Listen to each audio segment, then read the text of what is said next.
This is Rick Casellas from exercisesforinjuries.com.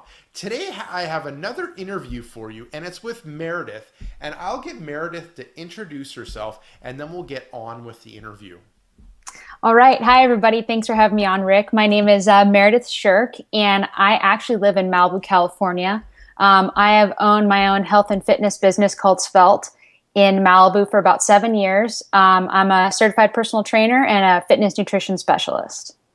Okay, and so our interview we're going to kind of focus in on is aphrodisiac. So maybe you can kind Yes. of explain, what an aphrodisiac is, and how did you kind of go from this fitness person thing to like being into aphrodisiacs? Right. Well, an aphrodisiac, in case you guys don't know, is any food or substance that promotes sexual desire. So I know a lot of people are like, whoa, okay, sexual desire, what does that mean? So it's basically like it's interacting with your sex hormones on a cellular level to promote sexual functions. So how did I get into this? Well, it's an interesting story. When I was in college, I was playing water polo in college. I wasn't eating the right foods, and I was basically premenopausal. So being 20 years old, it's kind of not where you want to be. I didn't have any energy. I didn't have any sex drive. I basically had felt like I was just on my back all the time. So it really had to do with what I was eating, what I was putting in my body. So that's kind of how I got on the path to discovery. And being 20 years old, I kind of just pushed it aside and said, whatever. But then later, coming back to it in my later 20s, I really started to grab onto it and started using it with my clients in Malibu, and found a big difference in the way people felt and their energy. So I was, from then on, I was hooked. Okay.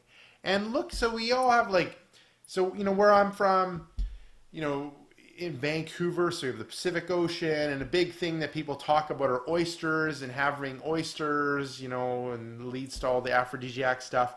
Maybe what are some misconceptions that people end up having when it relates to aphrodisiacs?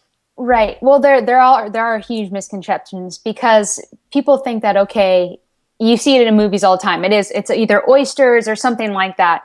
And what people think is that you're going to eat, an oyster, and all of a sudden you're going to be ripping your clothes off and running down the street looking for somebody. It doesn't work like that.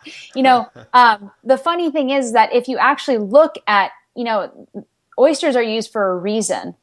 Oysters and other seafoods are used for a reason is because of their zinc content. So when you dig deeper into these foods, you actually discover why they interact with your body the way they do and why people joke about it. But if you really think about it and you really do the science behind it, zinc plays a huge role in the involvement and maintenance of your sex hormones and in the involvement of your pituitary gland. Oh, cool. Yeah. Cool. Okay. And so that's kind of some misconceptions. Now, what are some examples of some fake aphrodisiacs? Because every food wants to call themselves an aphrodisiac because it sounds sexy and people want to Right. eat more of it. But what are some examples of ones that don't work that are fake? I think the biggest one I want to talk about is soy, actually. Soy, like soybeans, any kind of soy product. A lot of people think like, oh, soy, it's going to be super healthy for me, and everyone says it's an aphrodisiac, so I'm going to feel really sexy when I eat it. And actually, soy is not good for you at all. A lot of soy, actually, 90% of soy is genetically modified. So when you're eating GMO foods, that has a really bad reaction inside your body. So it's much different than eating a natural, untouched, pesticides-free, organic piece of, tropical fruit that actually does work with your body. Okay. So soy would be an example. What are some other examples of kind of, fake foods? Well, Fake aphrodisiac, right, sorry. right, right. A lot of processed foods, like, okay, so you think of chocolate. A lot of people think that every single chocolate is an aphrodisiac. Everyone's like, ooh, milk chocolate, white chocolate. So the misconception is that milk chocolate and actually, white chocolate is just sugar and flour, basically. So when you think about chocolate, you need to think about, okay, no, not milk chocolate or white chocolate, actually 70% cacao chocolate is actually an aphrodisiac because it contains something called phenylethylamine. So phenylethylamine, PEA for short, so I can kind of break it down for you guys.